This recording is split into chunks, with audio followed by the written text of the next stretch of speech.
This is BBC One, Feeling Happy.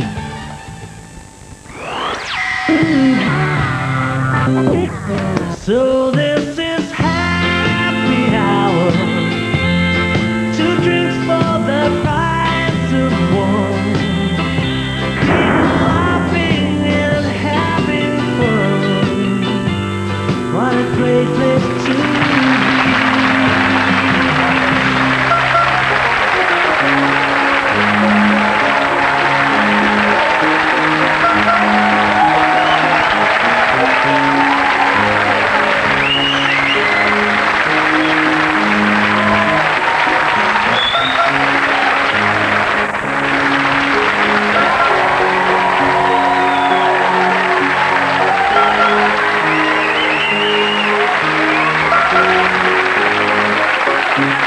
Thank you very much. Thank you. Well, welcome to Happy Hour. I couldn't believe it when I opened the paper this week and saw a picture of that coat made up of hamsters. Oh, you know, I made a moral decision there and then. I threw mine in the dustbin. Of course, I told the kids it had gone on holiday. Well, it's been a worrying week on the stock exchange, especially bad time for .com companies. I'm sure you were as gutted as I was for all those 22-year-old billionaires. Yeah, terrible time. Our thoughts go out to all of them.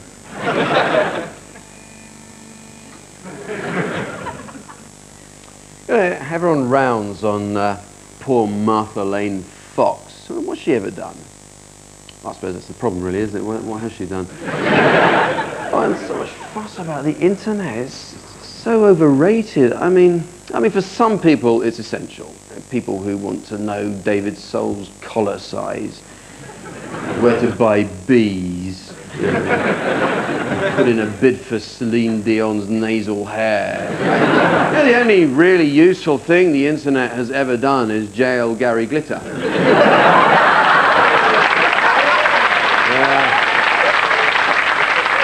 Internet users have glamorous terms to make themselves sound more exciting. Ethernet, cyberspace, megabyte, surfing. You're not in space. You're not surfing. Face it, you're in your bedroom typing. The only reason you like the internet is because you can access it with one hand.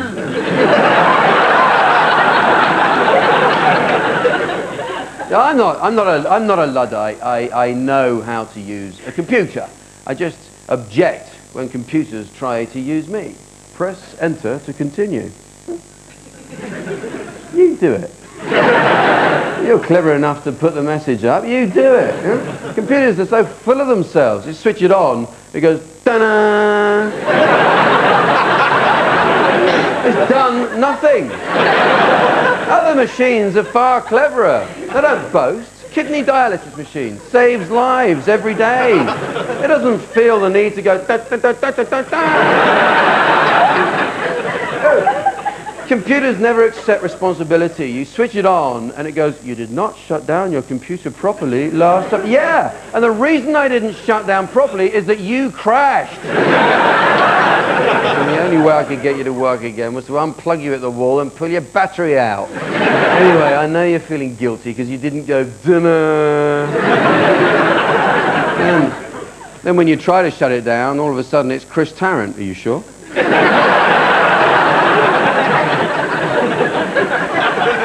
You want to think about it again? I think computers should have a button that just say, bloody yes! Less trouble switching off my granny. You know what I hate? The spell check is what I hate. Yeah. It's like having a smart ass hovering over your shoulder. And that little wriggly red line it puts. What? What's that for? Nothing.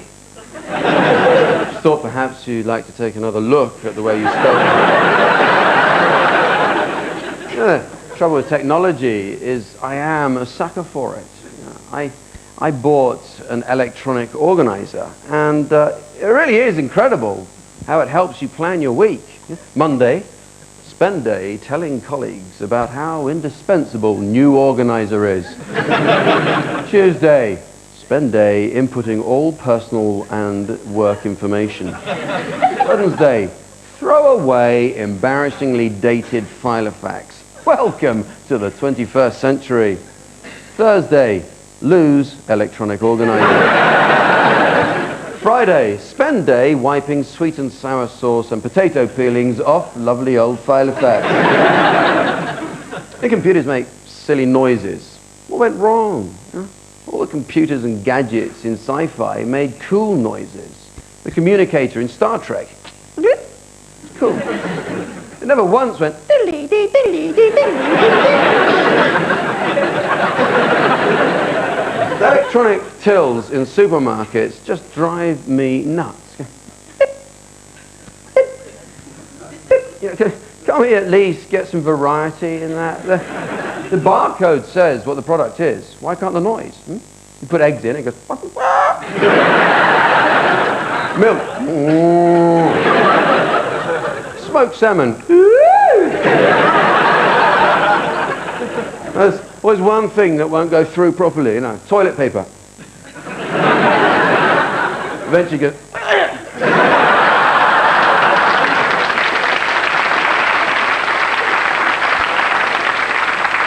Oh, Jed. Thanks, Jack.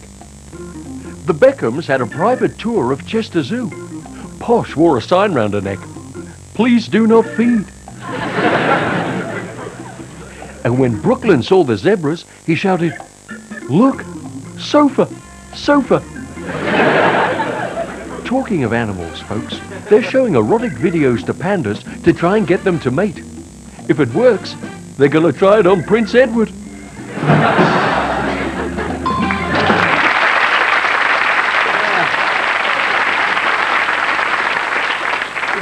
Coming along, isn't he? Well, each week, in a misguided attempt to cheer me up, various groups of happy idiots have been inviting me to join them in a fun activity. And, well, here's this week's. Hi Jack, come and join us in the countryside on our bikes. We know it's going to make you happy. Well, that actually looks like fun. Well, here I am. I've taken them up on the invitation. I ride a motorbike myself, so I think this might make me actually quite happy. Couldn't resist the opportunity of riding a Triumph Thunderbird. Jack, wrong door! Oh, and it's next to an off license. The day's getting better and better, isn't it? Oh, no. I hate bicycles. Hi, Jules. Hi Jack, You glad all you right? can make it. Thanks a lot. Thanks for coming up. So is this going to make me happy? This is going to make you more than happy. Well, hopefully we're going to get you today, we're going to get you into the zone. What's the zone? Somewhere you park your bike? No, Jack, the zone, it's a high state of mental consciousness. It's going to take you above and beyond happiness. Sorry, I don't want anything to do with drugs. No. No. You'll be at one with the bike and with nature. Okay. And we're going to take you down the Black Run. What's the black one? Okay. This is what you're going to be riding up on the Black Run today. On the black run? Yeah. Should be quite easy on a bike like this, shouldn't it? In the right hands, yeah. Yeah. It's a bit different to probably the bike you used to ride to school way back when. I used to have a chopper. Yeah, the chopper. Here, there, and the seat up there, and yeah. Do you still sell those? Well, no, not anymore. They're a bit more collector's items. Right, this is another bike you'll be riding today. This is a cross-country bike. Right. Now. No bell, I've seen straight away. Yeah, we don't really go for bells. What if you see a Rambler or something? Well, you just sort of shout at them. Oh, you shout at them? Yeah. Is that how you deal with Ramblers? Well, yeah, there's a bit of animosity between Ramblers and mountain bikers. Oh, I see. So if I see, I'm on this, I see a Rambler, I go, mind out, you bloody tosser. Well, something like that, but I don't think you've got it quite right. You need a bit more conviction. More conviction. Yeah. Get out of the way, you bloody tosser! Yeah, that's it. You're there. I'm mountain biking. Do people get hurt? We do, yeah. A few of my friends have got plates in their shoulders and rods in their legs. Well, the accident emergency is just down the road. Oh, gosh. Well, I'm looking forward to it.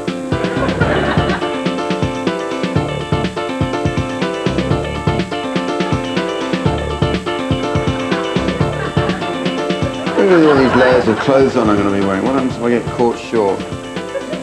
That's a gusset, isn't it? I've got all the gear on, including body armour and so forth. I'm not really happy yet. I haven't even felt a hint of it, to be quite honest. I might be a bit old for it. Anyway, Ian here is going to teach me how to ride the bike. Hi, Jack. Hi, Ian. Okay, we're going to start off with a little lesson in the car park. We'll just do a few loops just to get ourselves warm. Okay, when you're ready, away you go. Jack, that's great. No, I'm definitely not happy. Just bring that in. Yeah. Just flip that towards you. That Yeah. brings it down, and then that brings it back up. Oh, I see. Well, thanks for explaining Okay. that. Well, I've had no problem yet keeping up with these guys. I don't really see what the fuss is about. It's quite nice to be back on a bicycle again, I suppose. Although I have to say it hasn't really brought me any happiness yet. We're about to do something called the bomb holes. Whatever that is.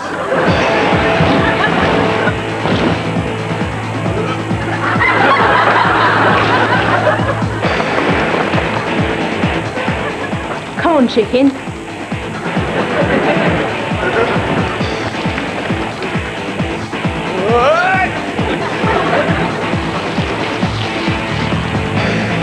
Well, this is a duel. We have to race each other down the hill. I'm racing against James here, who's 12. You ready? I'll give you a bit of a head start because you're only a nipper, all right? When I say, ready, steady, go!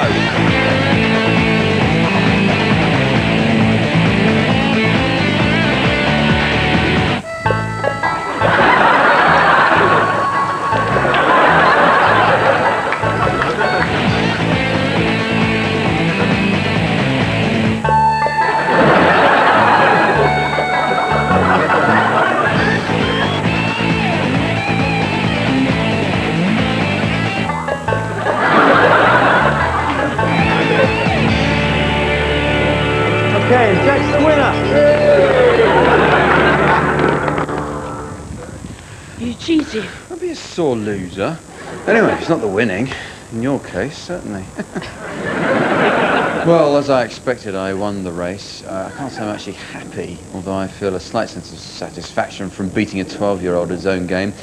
All the lads are quite impressed. I've taught them a few tricks and stunts. They want me to do the black run next, so, well, we'll see. Okay, Jack, we're here. We're on the black run. You've had your lessons. You got your kit. Are you ready for it? I'll give it a go, yeah. Go on, give it your best shot.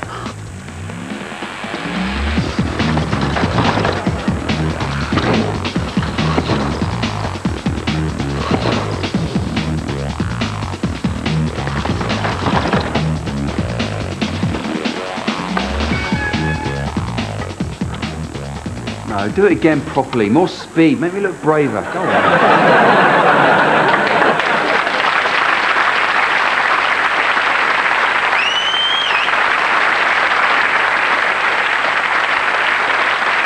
Oh, thank you. Well, there's a new book out called The Adonis Complex. Apparently men are suffering because they're constantly bombarded by images of male physical perfection.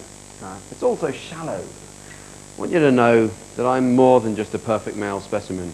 Cut me, I bleed. The truth is, men don't really feel threatened by images of good-looking guys. See? If a woman looks at a female model in a magazine, she'll say, oh, I wish I had her legs, I wish I had her thighs, whatever. If a man looks at a male model, they just think, ah, he's gay, isn't he? Well, one of the more embarrassing operations for men to have to admit to is male breast reduction. And, well, to be honest, I regret having them enlarged in the first place. Men are going for cosmetic surgery in a big way. I, for one, long for the day when they come up with an operation for penis reduction. So I can live a normal life. It's really strange being in hospital for cosmetic surgery. What do people bring you? It's not like you deserve sympathy. People can't bring you flowers, Lucozade. You're not ill, you're ugly. It's the only kind of surgery that people boast about. They go, I've just been in hospital. See anything different? Yeah, you got a big nose. The next day, they're back on the table. Yeah. People go back for more and more. They think it's like cutting their hedge or something. I'll have a bit more off this side. Yeah, too much. I'll even it up, and then we'll see what it looks like. Yeah. Till eventually, your skin is so tight, you look like a gibbon in a wind tunnel. Friends can't look you in the eye anymore, because they don't know where it is. The most important thing when you go for a facelift is that you avoid being given a fixed expression. Now, the most common one is permanent surprise. Liberace had that look. They say he had so much plastic surgery, in the end he couldn't actually close his eyes. Even in bed, apparently, he looked like that. You can't take people seriously when they look surprised all the time. Get out, the building's on fire.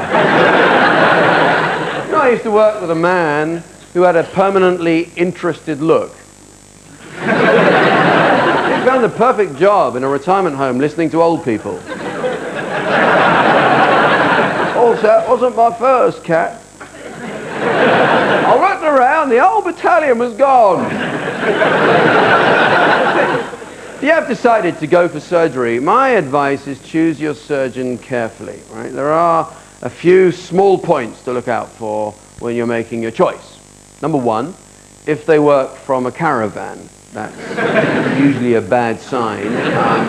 If he says, here's what I'm going to do, and produces a Mr. Potato Head from under his desk, that's a bad sign. If he has a bad sign, that's a bad sign. Point is, it's a tragedy that you're even thinking of taking such risks with your body. Human beings are all unique and special as they are. Okay, so you're 4'6" and physically grotesque. And look on the bright side. You're the Foreign Secretary.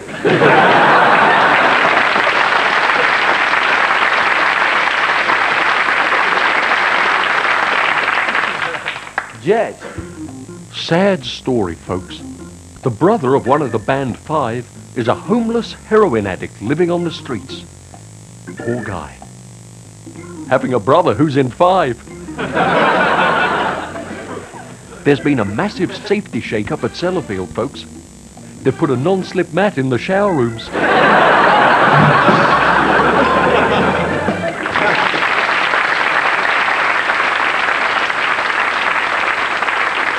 Wow, a little bit of satire there from Jed Cake.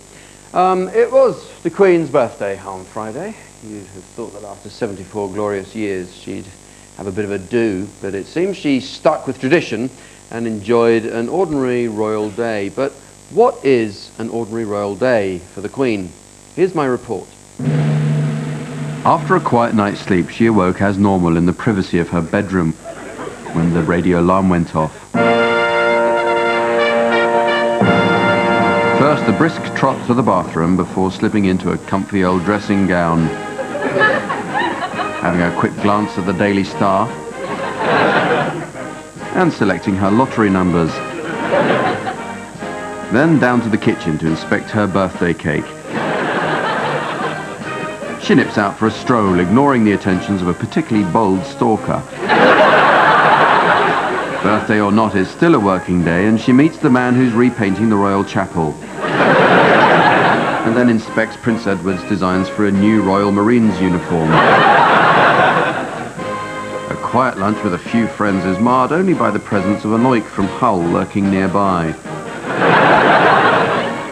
It's not the first breach of royal protocol. The Australian Prime Minister once actually touched the Queen. Although when he tried the same with Prince Charles, the equerries were ready.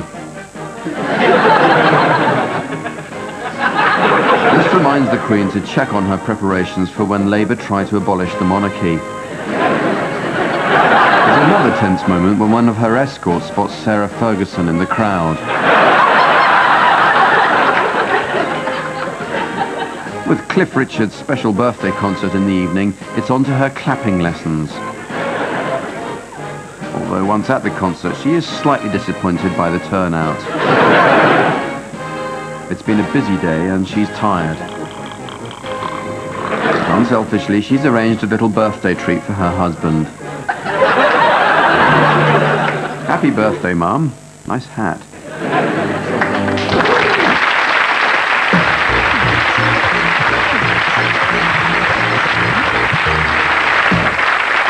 Well, this is the part of the show where we settle celebrity disputes on my inflated egos machine. This week, it's George Michael versus Liam Gallagher.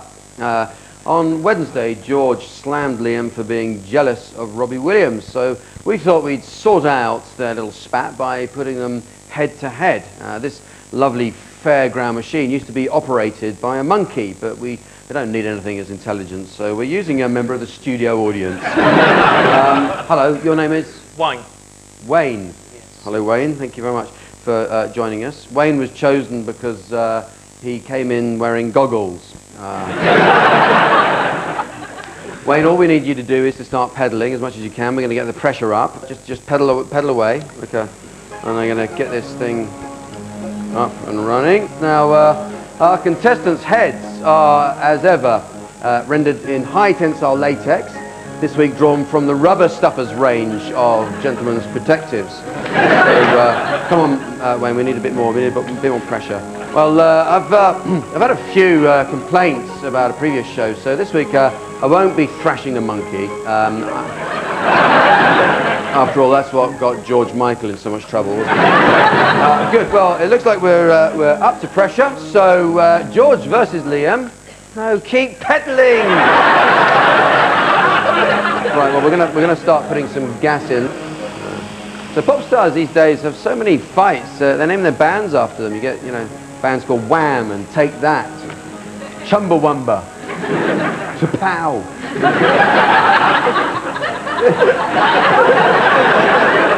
See, the thing about these fights is musicians aren't hard. Even gangster rappers aren't hard just because they wear gold jewelry and go on about respect. So does my mum.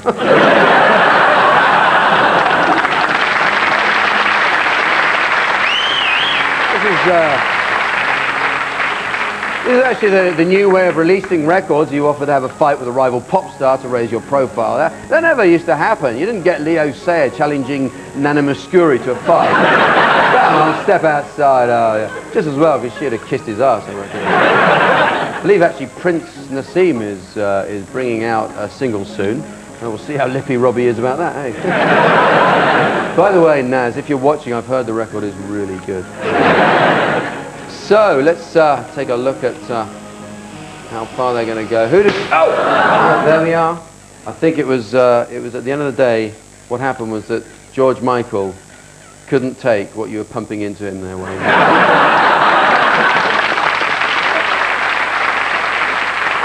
So thank you to Wayne the Monkey.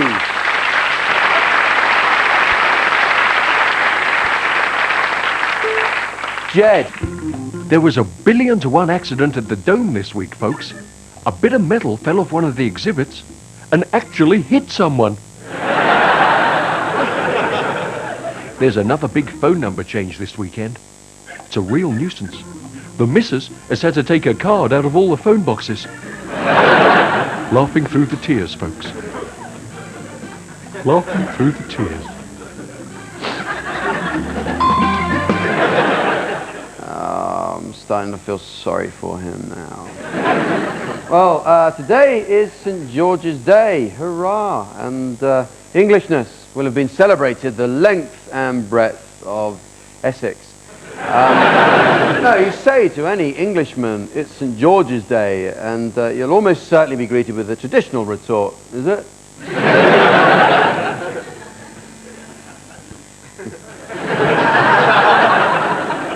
There's a day of national celebration. It's St. George's Day is right up there with Pancake Day and Crufts. I'm one of the few people to take St. George seriously. He killed a dragon.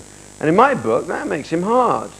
Because there are no dragons, but nobody dared say so. Or perhaps being English, we were just too polite to challenge him on the point. There's no such thing as dragons. Don't make a fuss, dear. He clearly thinks there are. Oh, George, all right. Well, any dragons today? It's an urban myth. He probably just shot a donkey and dressed it up a bit. It's an urban myth is all it is. We're lucky we didn't end up with a hitchhiking granny with large hairy hands. This is one of England's national characteristics. We don't like to make a fuss. For instance, I'm amazed that the English ever dial 999. We just don't like drawing that level of attention to ourselves. Hello, yeah, sorry to bother you. Thing is, I appear to be trapped under my lathe. And, well, it's only a small thing, but the fact of the matter is, I'm dying. And if one of your ambulance chaps was passing by, no, but please, no sirens or anything. There's our first rule, don't make a fuss. Do you realise no Englishman has ever had the haircut that he wanted? I don't know why barbers hold that mirror behind the head. May as well be a wooden tray. You're still sitting there going, yeah, thank you, that's fine. That's a good haircut, must go. We are a proud people. We are proud. Trouble is, we're proud of the wrong things. We're proud of our milk bottles. England is the only country in the world that's proud of its cliffs. You could take an Englishman to the Grand Canyon and he'd say, well, it's deep, I grant you, but hardly white, is it? I think Gina and I will stay on the coach, thank you all the same.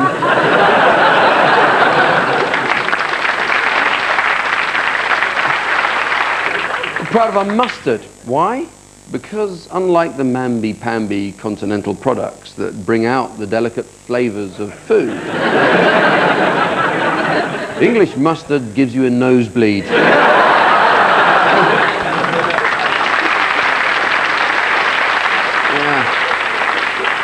You know where it all started to go wrong? When they changed our passports. Yeah.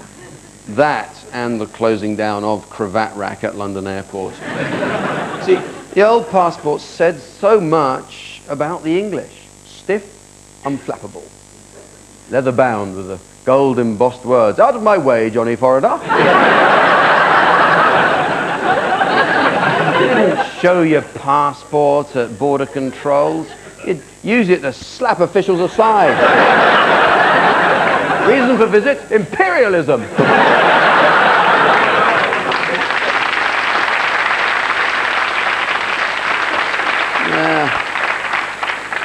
And what did they replace our beloved passport with? A limp-wristed, purse-coloured, crumpled Euro bus pass, which you're expected to keep folded up in your bum bag.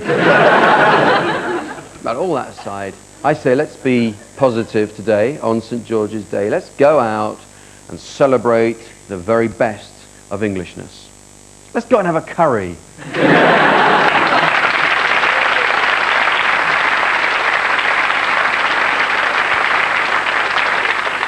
That's all from me. Let's all go home and think about what happened here tonight. Good night.